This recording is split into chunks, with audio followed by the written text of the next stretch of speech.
For newspapers, I want to include the full name. It's the New York Times, not just New York Times, although some other style manuals will allow you to do just New York Times. Officially, it's the New York Times. The Washington Post. Okay, so we need to make sure that we put those articles in there. If the city of publication is not included in the name of the newspaper, I have to give it, because we can't assume where this is. There are many constitutional journals across this nation, so we need to make sure what city I'm looking at for that constitutional journal.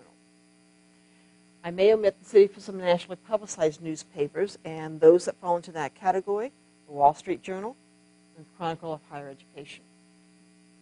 The nationally publicized journals, newspapers, I don't have to give that city name for those.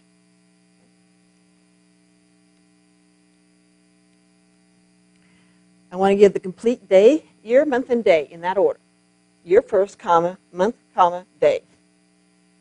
Seasons such as fall, summer, spring, etc. have to be given. They're part of the date. I have a lot of students that will omit that and think, well, that's just a season. But it is part of the date. You have to give it. Okay? Do not abbreviate months. APA does not allow for abbreviations of months at any time. At any time. Give the edition when it's on the masthead. The masthead is that piece at the top of your paper that states what the name of this paper is. And so there will also be right underneath that the edition of this particular paper. So some samples for newspapers. We have the Allerton one. This is from the Globe and Mail. It's out of Toronto. Notice that I put the city in square brackets immediately after the name of the paper. And then I put the comma. And then I put the comma, okay? So I have to connect that city to the name of the paper. This one has pages, so I'm going to use the double PP. It's on D1, it's on D3, and D5 through D7. So that means it's going to be on D5, D6, and D7 when I use the dash. On D5, 6, and 7 when I use the dash, but it's not on D2, and it's not on D4. That's what the comma is representing in there. Okay. The Hogney one, again, we have the full dates. Notice I have the day and the month and the year, but they're year first, then the month, and then the year, the day of the month. Okay. This one here is the New York Times, and it is actually a late edition. And this is in section 11, pages 1, 3, and 5 through 8. Notice the different ways that I'm going to be doing this depending on what I have. The Jermac one is, again, from the New York Times, but this is the New England edition, and that would go into the square brackets, again, to distinguish this particular edition of that newspaper. And this one here has pages A13 and A15. Anytime I have multiple pages, I will use the PP. If I have just one page number, I will use P only. Okay? McKay source, again, full date. And we have the Wall Street Journal.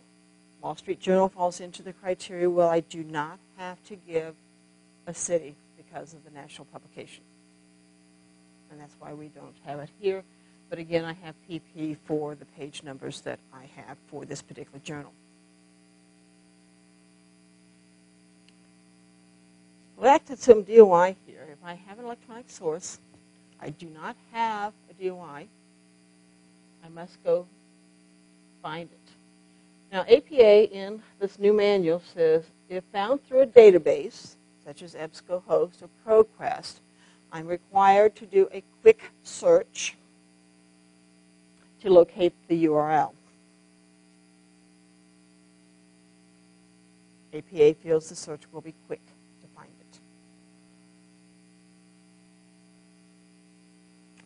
I will not add a period after the URL. Adding a period after the URL will imply that that is part of the URL. So you've noticed if you looked at some URLs, there are periods in them. I will test the URL frequently. If you are assigned here in September for a paper that's not going to be due until December for a course, And so you find a source here in September, say, oh, wow, this is a great source. You need to keep testing that URL to make sure that by the time you turn that paper in for December, for grading, that it works. If it doesn't work, say around Thanksgiving you realize all of a sudden that that source is no longer out there and that the URL no longer works, you need to find a whole new source or another place where you can find that source. There's no choice. If that URL does not work, do not turn in that paper with that URL. You've got to find it different, which may mean that you have to revamp some of what you've written over the last few months.